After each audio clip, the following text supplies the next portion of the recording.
மாத பலன் விஸ்வாவசு வருஷம் ஆனி மாதம் 15/6/2025 16/7/2025 வரணும் உண்டான காலகட்டத்தை ஆனி மாதம்னு தமிழ் மாதமான அதாவது சித்திரையிலிருந்து 3வது மாதமும் உத்தராயணத்தின் 6வது மாதமும் சொல்லக்கூடியது. அதாவது இதுவே கடைசி மாதம், உத்தராயணத்தினுடைய கடைசி மாதம். அதுக்கு அடுத்தது தட்சிணாயனம் பிறக்கும். பொதுவாகவே மாத கிரகங்கள்னு சொல்லக்கூடியது சூரியன், செவ்வாய், புதன் மற்றும் சுக்கிரன், இந்த 4 கிரகங்களுடைய மாற்றங்களை வச்சு தான் பேசுவோம். நம்ம இந்த சூரியன் ஒரு ராசியிலிருந்து அடுத்த ராசிக்கு செல்றதை வச்சு சூரியனுடைய மாற்றங்களை வச்சு தான் மாதத்தை நிர்ணயம் செய்வோம். அதனால் சூரியன் ஒரு ராசியிலிருந்து அடுத்த ராசிக்கு செல்லக்கூடியதை சௌரமான மாதம் அப்படின்னு சொல்லக்கூடிய வகையில் நம்ம தமிழ்நாடு மற்றும் பஞ்சாப் இந்த மாதிரியான மாநிலங்கள் சொல்கிறது. மிச்ச மாநிலங்கள் அப்படின்றது சந்திரமானம்னு சொல்லக்கூடிய அமாவாசைக்கு அடுத்த நாளோ பௌர்ணமியின் அடுத்த நாளோ இருக்கக்கூடிய நாட்களை மாதம் பிறந்ததாக எடுத்துக்கொள்கிறது. இந்த மாதம் ஆனி மாதம். இந்த மாதத்தில் முதல்ல வரக்கூடிய மாற்றங்கள் என்னென்ன, அதாவது கிரகங்களினுடைய மாற்றங்கள் என்னென்ன, மாத கிரகங்களின் மாற்றங்கள் என்னென்ன இருக்குது, இந்த மாதத்தில் இருக்கக்கூடிய கோல்சாரம் என்ன, அதை தவிர இந்த மாதத்தில் வரக்கூடிய விசேஷ நாட்கள் என்ன அப்படின்றத பார்ப்போம். அதற்கு பிறகு ஒரு ராசியாக மேஷம் முதல் மீனம் வரை எப்படி இருக்குது அப்படின்றதையும் பார்க்கலாம். இந்த மாதத்தினுடைய கோல்சாரம் அப்படின்னு சொல்லும்பொழுது மேஷத்தில் சுக்கிரன் இருக்கார், மிதுனத்தில் 3 கிரகங்கள், அதாவது புதன், குரு மற்றும் சூரியன். ஏன்னா மிதுன மாதம் அப்படின்றதுனால சூரியனும் 3ஆம் இடத்துல இருக்கார். 5ஆம் இடம் அப்படின்னு சொல்லக்கூடியது அப்படின்னு பார்த்தோம்னா சிம்மம். சிம்மத்தில் 2 கிரகங்கள், அதாவது செவ்வாயும் கேதுவும் இருக்குது. அது தவிர பார்த்தோம்னா 11ஆம் இடம் அப்படின்னு சொல்லக்கூடிய கும்பத்தில் சனி மற்றும் ராகு, இந்த 2 கிரகங்கள். மொத்தமாக பார்த்தலையானால் இந்த மாதம் ராகு கேத்துக்குள்ளே எல்லா கிரகங்களும் அடைபட்டு இருக்கு. இது ஒரு விஷயத்தை நம்ம கூர்மையாக கவனிக்கணும். அதனால் நம்மளுடைய முயற்சிகள் எல்லாவற்றையும் வெளிநாட்டில் இருக்கக்கூடியவர்கள், அந்நிய சக்திகள் எடுத்துக்கொள்ளக்கூடிய வாய்ப்புகள் மிகவும் அதிகமாக இருக்கும். இந்த காலகட்டங்களில் போடுகிற முயற்சி நம்மளுக்கு பெரிய வெற்றியை தரக்கூடிய காலகட்டமாக அமையும். சரி, இந்த மாதத்தில் வரக்கூடிய மாற்றங்கள் என்னென்ன அப்படின்னு பார்த்தோம்னா, சூரியன் நான் ஏற்கனவே சொன்னேன் 15/6 அன்னைக்கு மிதுனத்துக்கு வந்துடுறார். அதனால தான் ஆனி மாதம் அப்படின்னு சொல்லக்கூடியது. அதற்கு பிறகு இந்த மாதத்தில் 22/6/2025 அன்னைக்கு புதன் மிதுனத்திலிருந்து கடகத்துக்கு போகிறார். அதாவது அவருடைய ராசியிலிருந்து கடகத்துக்கு போகிறார் ஒரே வாரத்திலே. அதற்கு பிறகு 29/6/2025, அதாவது ஒரு 15 நாளில் ஆனி மாதத்தில் சுக்கிரன் அவருடைய சொந்த வீட்டில் போய் ஆட்சிக்கு போகிறார். அதாவது மேஷத்திலிருந்து ரிஷபத்துக்கு போகிறார். இந்த 2 மாற்றங்கள் தான் இந்த மாதத்தினுடைய பெரிய மாற்றங்களாக இருக்குது. மிச்சப்படி எல்லாமே வருட கிரகங்கள் அதே இடத்துல இருக்குது, அதெல்லாம் ஒன்றும் பிரச்சனை இல்லை. அதை தவிர செவ்வாயும் மாற்றம் இந்த மாதம் இல்லை. சரி, இந்த மாதத்தில் பார்த்தடையானால் என்னென்ன விசேஷங்கள் வருது அப்படின்னு பார்த்தோம்னா, ஆனி மாதம் அப்படின்னு எடுத்தோம்னாலே முதல்ல சொல்லக்கூடியது ஆனி திருமஞ்சனம் அப்படின்னு சொல்லக்கூடியது. ஏன்னா நடராஜருக்கு 6 முறை தான் ஒரு வருடத்திற்கு திருமஞ்சனம் பண்ணுறாங்க. அதில் ஆனி திருமஞ்சனம் மிகவும் விசேஷம். ஆனி உத்தரத்தன்னைக்கு பண்ணக்கூடியது. இந்த ஆனி உத்தரம் அப்படின்னு சொல்லக்கூடியது 1/7/2025 அன்னைக்கு வருது. அதை தவிர பார்த்தடையானால் இந்த மாதத்தில் ஆனி கேட்டை ரங்கநாதருக்கு திருமஞ்சனம், அதாவது ஜேஷ்டாபிஷேகம்னு சொல்லக்கூடியது. இந்த ஆனி கேட்டை அப்படின்றது 8/7/2025 வருது.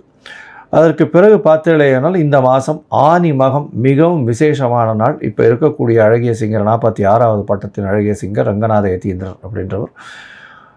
இந்த அழகிய சிங்கரின் திருநக்ஷத்திரம் அப்படின்னு சொல்லக்கூடியது ஆனி மகம். அது தவிர சைவ குறவர்கள் ஆழ்வர்னு சொல்லக்கூடிய மாணிக்க வாசகரனுடைய இந்த இது திருநக்ஷத்திரம்னு சொல்கிறார். அதனால் சைவ குறவர்களுக்கும் மிகவும் ஏற்றமான நாள், அதுவும் மாணிக்க வாசகருக்கு மிகவும் ஏற்றமான நாள் இது. இது என்றைக்கு வருது அப்படின்னு பார்த்தோம்னா 30/6/2025 அன்றைக்கி வருது. சரி, அருணகிரிநாதர் பிறந்த தினம் அப்படின்னு சொல்லக்கூடியது. அருணகிரிநாதர் என்னைக்குன்னா ஆணி மூலம் அப்படின்னு சொல்லக்கூடியது 8/7/2025 அன்றைக்கி பார்த்தோம்னா, அதாவது 9/7 8ஆம் தேதி அன்றைக்கி ஆணி கேட்டைக்கு அடுத்தது மூல நட்சத்திரம். 9ஆம் தேதி அன்றைக்கி அவர் அருணகிரிநாதரை பற்றி சொல்லவே வேண்டாம். அதாவது சைவ சமய பாடல்கள் நிறைய எழுதியிருக்கார். அதனால் அருணகிரிநாதரை பற்றி ஒரு பெரிய இது இருக்குது. அருணகிரிநாதர் பிறந்த நாளாக சொல்லக்கூடியது. அதற்கு பிறகு பார்த்தீர்களேயானால் ஆனி அமாவாசை இந்த மாதம் 25/6/2025 அன்னைக்கு ஆனி அமாவாசை. சூரியனும் சந்திரனும் ஒரே பாகையில் வரக்கூடிய, ஒரே ராசியில் வரக்கூடிய நாள். அதேபோல் 10ஆம் தேதி, அதாவது 10/7/2025 அன்னைக்கு பௌர்ணமி. அதாவது பௌர்ணமி ரொம்பவுமே விசேஷம். ஆனி பௌர்ணமி அப்படின்னு சொல்லக்கூடியது மிகவும் விசேஷமான காலகட்டமாக சொல்லக்கூடியது. அதனால் இந்த காலகட்டங்கள் இந்த மாதத்தில் வரக்கூடிய விசேஷமான நாட்களாக சொல்கிறோம். சரி, இந்த மாதத்தில் ஒரு ராசியாக மேஷம் முதல் மீனம் வரை எப்படி இருக்குது அப்படின்றத பார்க்கலாம். அதற்கு முன்னாடி என்னுடைய மொபைல் நம்பர் ஸ்க்ராலிங்கில் போயிட்டு இருக்கும். உங்களுக்கு அஸ்ட்ராலாஜிக்கல் கன்சல்ட் தேவைப்பட்டுமே ஆனின் நீங்கள் எனக்கு ஃபோன் பண்ணுங்க. உங்களுடைய date, time, place of birth, உங்களுடைய பெயர், உங்களுடைய தாய் தகப்பனார் பெயர், இது மட்டும் எனக்கு அனுப்புங்க. என்னுடைய கட்டணம் என்ன அப்படின்றத சொல்கிறோம். நீங்கள் அந்த கட்டணத்தை அனுப்பி அதனுடைய ரசீதையும் வாட்ஸ்அப் பண்ணுங்க. அதற்கு பிறகு உங்களுடைய ஜாதகத்தை போட்டு அப்பாயின்மெண்ட் கொடுக்குறேன். நான் இதுவரையிலும் பார்த்தேனால் அதாவது நிறைய பேர் ஜாதகத்தில் அவளுடைய நட்சத்திரமே சந்தியில் இருக்குது. அதனால் நட்சத்திரமே தெரியாத அளவுக்கு இருக்கா. 50 வயசு 55 வயசுலாம் இருக்கிறவாள்லாம் பார்த்தேன்னா நட்சத்திர சந்தியில் அவள் என்ன ராசின்னே தெரியாமல் அர்ச்சனை பண்ணிட்டு இருக்கா. அதாவது மேஷராசி அப்படின்னு சொல்லி கிருத்திகை நட்சத்திரம்னு அர்ச்சனை பண்ணிட்டு இருப்பாள். ஆனால் ரிஷபராசி கிருத்திகை 2ஆம் பாதத்தில் இருப்பாள். அதனால் பார்த்தேன்னா ரிஷபராசிக்கு உண்டான யோகனுடைய தசை நடக்கும். ஆனால் இப்போ மேஷராசிக்கு உண்டான யோகருக்கு அது ஏற்ற திசையாக இருக்காது. ஸோ அந்த மாதிரியான பிரச்சனைகள்னால அவருக்கு நல்ல திசை தானே, ஏன் இப்படி நடக்கிறது அப்படின்னு கேட்டுருப்பாள். சந்தி இருக்கிறதுனால மிகப்பெரிய பிரச்சனைகள் வரக்கூடும். அதனால் உங்களுடைய ஜாதகத்தில் ராசி சந்தி, நட்சத்திர சந்தி, நட்சத்திர பாத சந்தி, லக்ன சந்தி என்ன இருக்குன்றதை பார்த்துட்டு அதற்கு பிறகு உங்களுக்கு நான் அப்பாயின்மெண்ட்டை கொடுத்துட்டு உங்களோடைய டிஸ்கஸ் பண்ணுறேன். சரி, இப்போ மேஷம் முதல் மீனம் வரை ஒரு ராசியாக இந்த ஆனி மாதம் விஸ்வாவசு வருஷம் 15/6/2025 முதல் 16/7/2025 வரை உண்டான காலகட்டம் அப்படின்றத பார்க்கலாம். சிம்மம், மகம், பூரம், உத்திரம் இந்த 3 நட்சத்திரம் 9 பாதங்களை கொண்ட ராசி. ராசியின் அதிபதி அப்படின்னு சொல்லக்கூடியவர் சூரியன். ராசிக்கு 11ஆம் இடத்துல இருக்கார் இந்த மாதம். அதாவது பொதுவாகவே பார்த்தீங்கன்னா இந்த மாத கிரகங்கள்னு சொல்லக்கூடிய சூரியன், செவ்வாய், புதன் மற்றும் சுக்கிரன் இந்த 4 கிரகங்களை வச்சு தான் மாத பலன்களை சொல்லுவோம். இந்த மாதம் பார்த்தாலேயானால் உங்களுடைய வருஷ கிரகங்கள்னு சொல்லக்கூடிய சனி, ராகு சமசப்தமத்திலையும் கேத்து உங்களுடைய ராசியிலையும் இருக்கிறது அந்த அளவு விசேஷத்தை கொடுக்காது. இருந்தாலும் குரு உங்களுடைய ராசிக்கு 11ஆம் இடத்துல இருக்கிறதன் மூலியமாக நல்ல ஒரு ஏற்றமான காலத்தை கொடுக்கக்கூடிய காலகட்டமாக அமையும். இந்த காலகட்டத்தில் பார்த்தோம்னா திருமணத்திற்கு பார்த்து கொண்டு இருப்பவர்களுக்கு நல்ல ஒரு திருமண பாக்கியம் அமையக்கூடிய வாய்ப்புகள் உண்டு. என்னடா அது இப்படி சொல்கிறீங்க, 7ஆம் இடம் சரியில்லையேன்னு சொல்கிறீங்க. ஆனால் 7ஆம் இடத்தின் அதிபதி 7ஆம் இடத்தில் இருக்கிறதும் குரு அவரை பார்ப்பதும் கண்டிப்பாக உங்களுக்கு திருமணத்திற்கு பார்த்து கொண்டு இருக்கக்கூடிய இளைஞர்களுக்கு திருமண பாக்கியம் கைகூடக்கூடிய வாய்ப்புகள் உண்டு. இருந்தாலும் எதிர்பாலினத்தவரை நம்ப வேண்டாம், ஜாகிரதையாக இருக்கும். அதை தவிர கூட்டு தொழிலில் கொஞ்சம் ஜாகிரதையாக இருக்கிறது ரொம்பவுமே நல்லது. உங்களுடைய ராசிக்கு பார்த்தாலேயானால் 9ஆம் இடத்துல சுக்கிரன், 10ஆம் அதிபதி 10க்கு 12 இருக்கார். 9ஆம் இடத்துல இருக்கிறது பொது காரியங்களில் அதிகமாக ஈடுபடுவீங்க. அதாவது தொழிலில் பார்த்தீங்களேனால் நல்ல தொழில் அமையக்கூடிய வாய்ப்புகள் இருக்குது. அது வேலையில் கொஞ்சம் பின்னடைவு இருக்கும். பொது காரியங்களில் இருக்கிறவர்களுக்கு, அதாவது அரசியல் சம்பந்தமாக பொது வேலைகளில் இருக்கிறவங்களுக்கு அவர்களுக்கு நல்ல ஒரு ஏற்றம் கிடைக்கக்கூடிய காலகட்டமாக இந்த காலகட்டம் அமையும். ராசியிலேயே செவ்வாய் இருக்கார். செவ்வாய் ராசியில் இருக்கிறது கேத்துவோடு சேர்ந்து இருக்கிறது. அதனால் உடல் நலத்தில் நிச்சயம் பின்னடைவு இருக்கும். ஏன்னா உங்களுடைய ராசிக்கு 4, 9 அதிபதி அப்படின்னு சொல்லக்கூடியவர் ராசியில் இருக்கிறது ஏற்றம். ஆனால் கேத்துவோடு சேர்ந்து இருக்கிறது நல்லதல்ல. அது உடல் நலத்தை நிச்சயமாக கெடுக்கும், உங்களுடைய சுகங்களை கொடுக்கும், தாயின் உடல்நிலையில் சற்று பின்னடைவை கொடுக்கக்கூடிய வாய்ப்புகள் மிகவும் அதிகம்.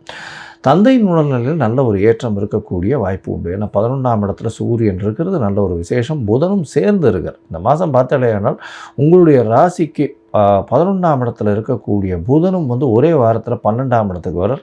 இது நல்ல ஒரு ஏற்றத்தை கொடுக்கும். வெளிநாடு, வெளியூர், வெளிமாநிலம் செல்லக்கூடிய வாய்ப்புகள் உண்டு. அதை தவிர பார்த்தோம்னா செலவுகள் கொஞ்சம் அதிகமாக இருக்கக்கூடிய வாய்ப்புகள் உண்டு. ஏன்னா தனஸ்தான அதிபதி 12ஆம் இடத்துல போய் இருக்கிறது அப்படின்றது செலவுகள் அதிகமாக கொடுக்கக்கூடிய காலகட்டமாக இந்த காலகட்டம் அமைய போகிறது. இந்த மாதத்தில் சனியும் செவ்வாயும் ஒருவருக்கொருவர் பரஸ்பர 7ஆம் பார்வையாக பார்க்கறது அந்த அளவு விசேஷத்தை கொடுக்காது. உடல் நலத்தில் சற்று பின்னடைவு ஏற்படக்கூடிய வாய்ப்புகள் உண்டு. அதை தவிர ஹாஸ்பிட்டல் அந்த மாதிரியான விஷயங்கள் போகக்கூடிய வாய்ப்புகளும் கண்டிப்பாக இருக்கும். இதை தவிர பார்த்தீங்கன்னா உங்களுடைய ராசிக்கு கூட்டு தொழிலில் சற்று பின்னடைவு இருக்கக்கூடிய வாய்ப்புகள் உண்டு. ராசிக்கு அதாவது சுக்கிரன் உங்களுடைய ராசிக்கு 10ஆம் அதிபதி அப்படின்னு சொல்லக்கூடியவர், 10ஆம் அதிபதி 3-10 அதிபதி 9ஆம் இடத்துல போய் இருக்கார். 9ஆம் இடத்துல போய் இருக்கார். ஒரு 10 நாள் 15 நாளைக்கு அங்கே இருக்கார். அதுக்கப்புறம் அவரே 10ஆம் இடத்துக்கு வர்றார் சுக்கிரன். இதனால் அரசியல், அரசு சம்பந்தமாக, அது தவிர ஹெச்ஆர், இது இப்போ ஒரு லீடர்ஷிப் குவாலிட்டியில் இருக்கிறவங்க, லீடர்ஷிப்பில் இருக்கிறவங்க, ஒரு அட்மின் இன்சார்ஜ், இந்த மாதிரியான பொசிஷனில் இருக்கிறவங்க, தங்க கடை வச்சுருக்கிறவங்க, இவங்களுக்கெல்லாம் ஒரு பெரிய ஏற்றம் கிடைக்கக்கூடிய காலகட்டமாக அமைய போகிறது. இந்த மாதத்தில் பார்த்தோம்னா 7ஆம் இடத்துல இருக்கக்கூடிய ராகு நிச்சயமாக உங்களுக்கு பார்ட்னர்ஷிப் பிஸ்னஸில் பின்னடைவை கொடுத்தாலும் அபரிமிதமான எண்ணத்தை கொடுத்து விரிவுபடுத்தக்கூடிய வாய்ப்புகளை கொடுக்கக்கூடிய காலகட்டமாக அமைய போகிறது. இந்த மாதத்தில் உங்களுடைய முயற்சிகள் எல்லாமே வெற்றி பெறக்கூடிய வாய்ப்புகள் உண்டு. இருந்தாலும் சில நாட்கள் முயற்சிகளை தள்ளி போடுறது நல்லது.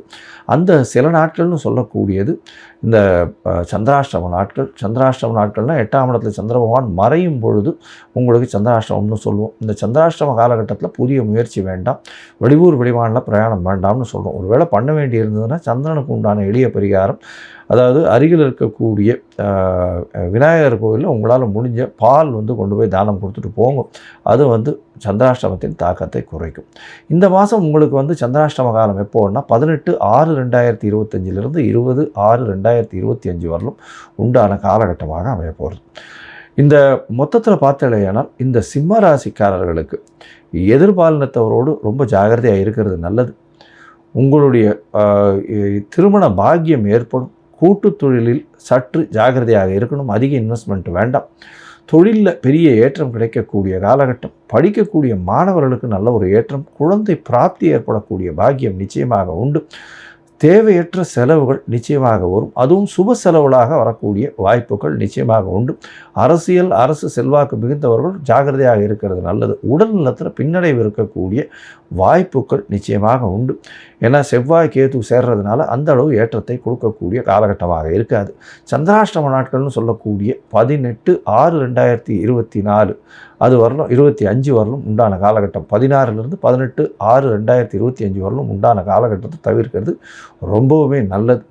உங்களுடைய இந்த காலகட்டத்தில் சிம்மராசிக்காரர்கள் சூரிய நாராயணர் கோவிலுக்கு போயிட்டு வர்றதும், இந்த கோதுமை தானம் கொடுக்கறதும், அதுவும் ஞாயிற்றுக்கிழமை அன்னைக்கு உங்களால் முடிஞ்ச அளவுக்கு கோதுமை தானம் கொடுக்கறதன் மூலியமாக உடல் நலத்தில் ஏற்றம் கிடைக்கக்கூடிய காலகட்டமாக அமைய போகிறது.